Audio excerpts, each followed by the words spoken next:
Did you get one of these? We're here today. We're just exhorting Christians to love their preborn neighbor. You know, we ask the question, what does Christianity look like in a culture that murders its children? How old are you guys, if you don't mind me asking? I'm 20. Okay, 18.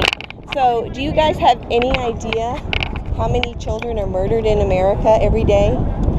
Would you have an idea of how many children are murdered through abortion? Good, close, yeah. Are you familiar with this whole topic? No, I just heard the guy say it. Oh, okay. So like I said, we're out here, we're challenging you to think about this. Like, would we walk by a burning building if we knew that there were children inside burning a fire? No. But I tell you, I've been ministering outside the abortion clinic for about 6 years now, and we're lucky if we have 3-4 people out there. And in the shadows of the steeples. So where are the Christians? Proverbs 24:11 actually says that we're to rescue those being led to slaughter. And we're not even trying to do that. We just act as if these children don't matter. But these are image bearers of God. God, right, opens the womb and he gives them life. And unfortunately, as Christians, we've kind of cowed down to what the Supreme Court says, right? Roe versus Wade. But I don't know if you guys are aware, but there was a time in history, I think it was 1873, that black people were said not to be human. Did you know that? That the Supreme Court said? What a bunch of baloney, right? Just like to say that babies in the womb are not human. That's a human being. It's not anything but a human being. And so we're just out here, we're saying, what does Christianity look like in a culture?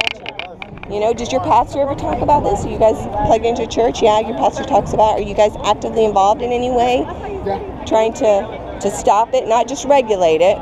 Because if you see the back of my shirt, that's what it says. We want to stop regulating it because unfortunately the church gets behind these pro-life bills that say, oh, we're not going to murder a baby if it has a heartbeat. Or we're not going to murder a baby if it's 20 weeks and it feels pain. Or it's okay to murder a baby if its father is a rapist. And we say you don't do one violent crime to cover up another one. We say that just because the baby's father may be a rapist, you don't murder it, right?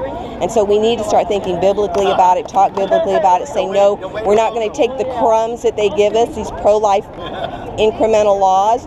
We're going to fight to abolish it, just like at one time in history we saw slavery abolished, right? So I encourage you guys to get involved. Do you have any questions or any feedback or anything you'd want to say back? I mean, what are your thoughts about it? Just I'm against abortion anyway, so I really don't. Well, I was your age and I was against it too. I was very, what I would say, pro-life. Yeah. But I had a moral opinion about it, but I wasn't doing anything about it. And I would just encourage you, what is God calling you to do about it?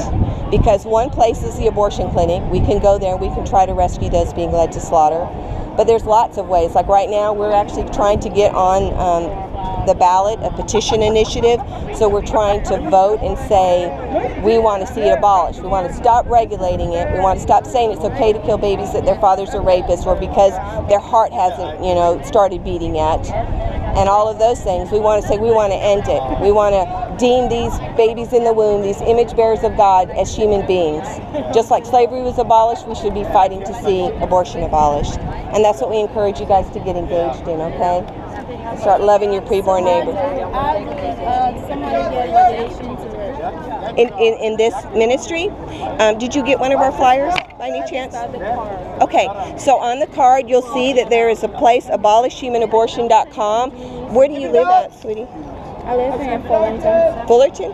Okay, actually one of these guys has a LA one, but if you go here you'll find a abolitionist society in your area. Yeah, and you just go, I want to know what abolitionist society, or you can even just send an email to the main thing and say, I live in Fullerton, I want to get involved. And there's usually a lot of abolitionists, like I run the Abolitionist Society in Inland Empire, Riverside, San Bernardino, but there's an LA one, there's one in Orange County, and there's lots of ways to get engaged. One of the ways that we go is to the high schools and to the college campuses, because your generation is so much more willing to talk about it and think about it and reason with us. Most of the adults, they turn their backs to us because sadly 1 out of 3 women over the age of 45, Christian or non-Christian, have had an abortion. And the church doesn't want to talk about it because they see them as the victim. This is the victim, the baby in the womb. And we need to stop worrying so much about the woman that's going to feel guilty, because we all are guilty before God. But our sins are forgiven when we come to Christ, and we need to talk about that forgiveness, and we need to really be talking rightly about this, that if a woman has had an abortion, yes, that's murder, and we need to call it what it is, but then give them, right, the grace that Christ gives us. Talk about that in the gospel. So we need to be, not afraid to talk about it, because that's is what's happening. A lot of people go, well, I don't want to make somebody feel bad, but what did Paul say? Use the law and then grace, right? And so in love, we want to say that, if you have participated in the murder of your own child, there is forgiveness in Jesus Christ. That's the most loving thing we can do, but then we ought to stop the next generation. Because I was in high school when Roe versus Wade passed. I don't even remember my parents fighting against it or talking about it. But now my friends, that I went to high school with and college with, and they see that I do sidewalk ministry, what they say to me is, wow, I wish there had been a Christian out outside that clinic the day I went in for my abortion. Right? And so that is the final line, but we also go to the high school, we educate the kids, we call it Project Frontlines.